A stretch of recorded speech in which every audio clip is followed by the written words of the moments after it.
Assalamualaikum warahmatullahi wabarakatuh. Pembacaan hadis, zikrullah, dan salawat kepada Nabi Sallallahu Alaihi Wasallam. An Abi Hurairah radhiyallahu anhu, an Nabi Sallallahu Alaihi Wasallam qala, ma ja'ala saqamu majlisa lam yadhkurullaha fihi wa lam yusallu ala nabiyihim illa kana alaihim tiratan fa in sa'a adzabahum wa in sa'a ghafara lahum. Rawahu Tirmizi. Dari Abu Hurairah radhiyallahu anhu, dari Nabi sallallahu alaihi wasallam, beliau bersabda, tidaklah sebuah kaum duduk-duduk di dalam suatu majelis dan tidak menyebutkan nama Allah kepadanya serta tidak bersolawat kepada Nabi mereka, melainkan mereka mendapat penyesalan. Apabila Allah menghendaki, Dia mengazab mereka, dan apabila Allah menghendaki, maka Dia mengampuni mereka. Hadis riwayat Tirmizi. Rasulullah Shallallahu Alaihi Wasallam bersabda juga, ma qa'ada qaumu adan la yadhkuruna fihi llaha wa yusallu ala nabiyyi sallallahu alaihi wasallam illa kana alaihim hasratan yaumal qiyamati wa in dakhalul jannata lis-sawab. Tidaklah satu kaum duduk di satu tempat lalu mereka tidak berzikir kepada Allah padanya dan tidak bersolawat untuk Nabi Shallallahu Alaihi Wasallam kecuali akan menjadi penyesalan pada hari kiamat. Meskipun mereka masuk surga untuk mendapatkan balasannya.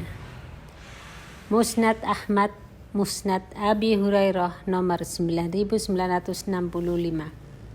Dari hadis di atas, Al-Hafiz Ibnu Katsir menyimpulkan bahwa salawat untuk Nabi Shallallahu Alaihi Wasallam dalam satu majelis hukumnya wajib satu kali dan selanjutnya mustahab atau dianjurkan.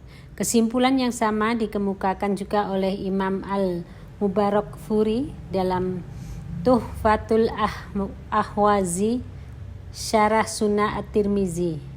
Imam Asy'ani menegaskan bahwa yang wajib itu dua sekaligus, menyebut atau zikir Allah SWT dan salawat untuk Nabi Sallallahu Alaihi Wasallam. Subulus Salam bab az-zikri wa du'a. Sementara itu Imam An-Nawawi dalam kitab Hulasatul Ahkam menjadikan hadis di atas sebagai dalil bahwa bersalawat kepada Nabi Sallallahu Alaihi Wasallam wajib dalam khutbah. Bab as-salat ala Nabi Sallallahu Alaihi Wasallam fil khutbah. Demikian juga Imam Al-Baihaqi dalam As-Sunanul Kubro dengan menyatakan bab ma yustadalu bihi ala wujud wa ala wujub zikrin Nabi Sallallahu Alaihi Wasallam fil khutbah. Dalil wajib menyebut Nabi Sallallahu Alaihi Wasallam dalam khutbah. Alur istinbatnya sebagaimana dijelaskan oleh Imam Ibnu Katsir, karena khutbah itu adalah zikir kepada Allah, merupakan syarat dalam ibadah. Konsekuensinya wajib juga menyebut Nabi Shallallahu Alaihi Wasallam di samping menyebut Allah Subhanahu Wa Taala.